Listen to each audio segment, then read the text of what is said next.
Welcome everyone, I'm Spiro with breaking news. The G20 just officially announced they are launching a plan for a global framework for digital currencies and digital IDs. Watch. Laying the building blocks for a globally coordinated and comprehensive policy and regulatory framework for crypto assets.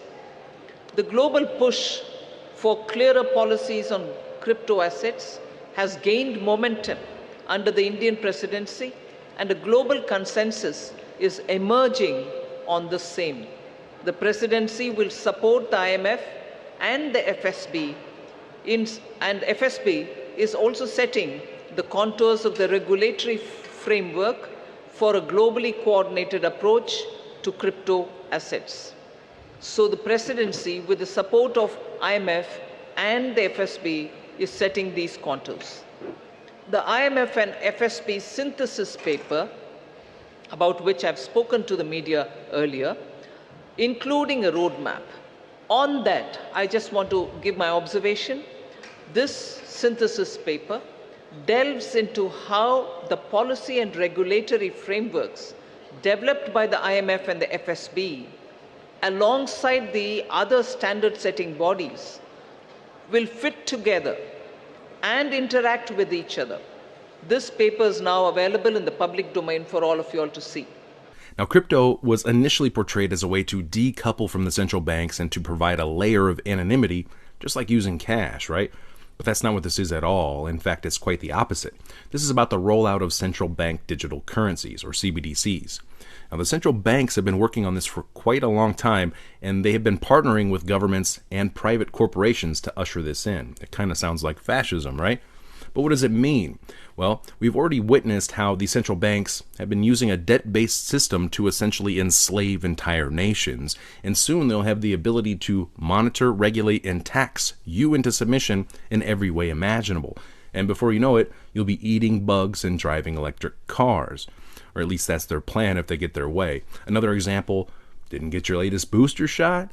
Sorry, your account's been restricted until you comply.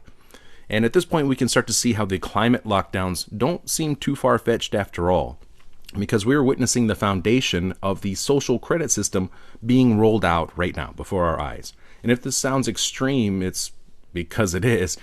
Just like the lockdowns and mandates that we just went through were extreme. And this agenda will maximize compliance on the next go-around. Now, what the social engineers are rolling out is called a digital panopticon, or a digital prison. This is where the digital IDs come into play. The third one, which I'd like to draw your attention to, is the financial inclusion and productivity gains through digital public infrastructure.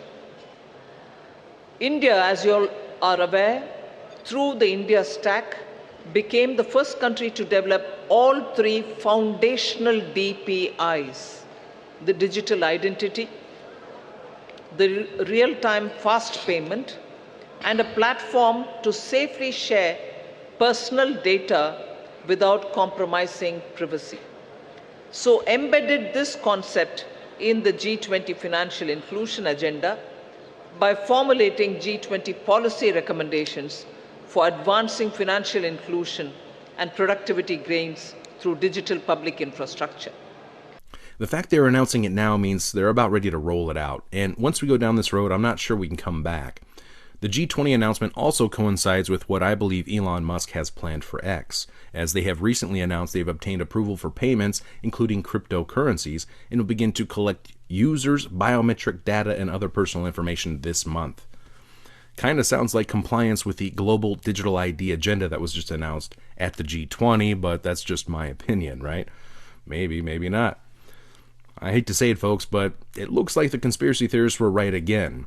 We warned that the measures used during COVID-19 84 would be used to erect a new and improved, all-encompassing digital surveillance and police state, the likes of which humanity has never seen. And here it is.